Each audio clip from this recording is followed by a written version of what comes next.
खुलुमबाय लोगोफोर, नोंथांमोनखौ बड' एसएम आपडेटआव बयखौबो बरायबाय। आसा खालामो गासिबो मोजाङैनो दङ। दिनै आं नोंथांमोननि सेराव मोननैसो गोनांथार खौरां लानानै फैदों। अन्नानै नोंथांमोना भिडिअखौ जोबजासे नायलांदो।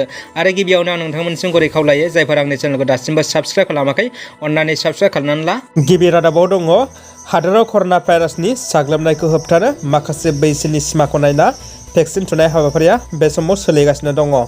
आरोबाव बे समावनो उन्दै गथ'फोर 2 बोसोरनिफ्राय 17 बोसोरनि थाखाय बे कर'ना भाइरासनि भेक्सिन थुनायनि आनजादखौ 10-12 सानसोनि गेजेरावनो नायगोन होनना खौरांनिफ्राय मिथिनो मोन्दों। आरो आनजादा जाफुंसार जायोब्ला मख'नाय बैसोनि गथ'फोरनोबो थाबैनो भेक्सिन होनायनि राहा खालामनो हागौ होनना मिथिनो मोन्दों। माखासे सान सिगां दिपुनि सासे फालांगिरिखौ बुथारनाय जाथायजों लोब्बा गोनां सानै दायनिगिरिफोरखौ पुलिसआ खानो हाबाय। थांनाय 15 मे खालाराव कार्बि आंलंनि दिपु टन्सनि फालांगियारि देबजित सिन्हाखौ बुथारनाय जाथायनि दायनिगिरिखौ खानो हानाय खौराङा सोराङाव फैदों। बुथारनायजों लोब्बा थानाय दायनिगिरि सानैखौ पुलिसआ खानो हादों। आसाम पुलिसजों हमजानाय सानै दायनिगिरिखौ फ्रान्सिस एंटि आरो वाइ सं थेरां होननानै सिनायथि होनायजों लोगोसे गंसे पिस्तल बोखांनो हादों होनना मिथिनाय जादों। बे खौरांखौ additional director general of Assam police बिथां जिपि सिंहआ गावनि टुइटार एकाउन्टनि गेजेरजों टुइट खालामनानै फोरमायहरदों। इजराइलआ पेलेस्टाइन गाजा हामासनि सायाव गले-गले एयार स्ट्राइक खालामदों। इजराइल आरो पेलेस्टाइननि दावहाया दासिमबो जोबाखै।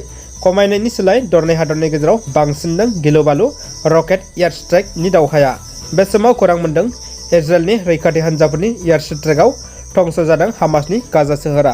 गाजा सोहोरनि हामास उदखारिफोरनि सायाव इजराइलनि हामलायाव गोबां गेदेर उदखारिफोरा जिउ गोमादों होनना मुलुगनाङारि खौराङाव फोसावदों।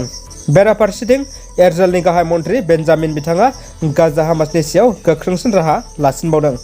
दुखुनि खौरां, बाक्सा जिल्लानि राबां बर' बाजार इउएन फरायसालिनि थाखो 9नि फरायसुलि सन्जना गयारिया रुंसारि जाबाय। माखासे सान सिगांनिफ्रायनो लोमजाबाय थाना बिसिनायाव गोग्लैसोना थानांनाय बे उन्दै बिनानावा जोबथारनायाव बे बुहुमनिफ्राय बिदाय लाबाय। सन्जनानि रुंसारि जानायाव नखरजों लोगोसे फरायसालि आरो ओनसोलाव दुखुनि सायखं गोग्लैयो। बे उन्दै बिनानावनि जिउ आत्माया सोरगोआव जायगा मोननो हाथों, बेखौ आरज गाबदों।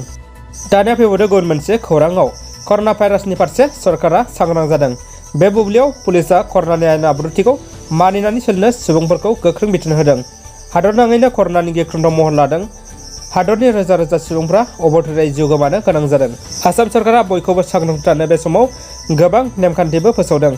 क'क्राझार पुलिसआ मंगलबारखालि सानजौफुनि 12 रिंगा सम जानाय लोगो-लोगो सोरखारा होनाय आयेन आब्रुथिखौ मानिनानै सोलिनो हांख्रायो आरो कार्फिउनि समाव न'आवनो थानांगौ होनना रोखा बुंथियो। लोगोसे क'क्राझार सहराव गारि मटरफोरखौ गोख्रों सिग्रोमो।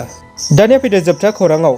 चिरां जिल्ला थुक्राझारनि 10 थाखोनि फरायसुलि रियेल नार्जारिखौ जिनाहारि खालामनाय आरो लाजिनायजों सहायनो हायैयाव जिउ फोजोबना लानाय हिन्जावसानि दुखुथिया नखराव मैया मोनाबिलि समाव बिटिआरनि चिफ प्रमद बर' आरो आसामनि एमएलए जयन्त बसुमतारिया खौरां लाहैदों। खौरां लाहैनानै दुखुथिया नखरनि हालोदखौ नुनानै बिथांमोना दुखु फोरमायो। जाथायजों लोब्बा थानाय दायनिगिरि बेंटल कलेजनि प्रफेसार लंफट प्रबिन नार्जारिखौ बे समाव पुलिसआ खाबाय होनना मिथिहोदों। दिन रादाबा एसेनोसै लोगोफोर। अन्नानै भिडिअखौ लाइक, कमेन्ट खालाम आरो जायफोर दासिमबो चेनेलखौ साबस्क्राइब खालामाखै, अन्नानै साबस्क्राइब खालाम आरो रादाबखौ हायोबा लोगोफोरनो फेसबुक, वाट्सएपआव शेयार खालाम। गोजोन्थों।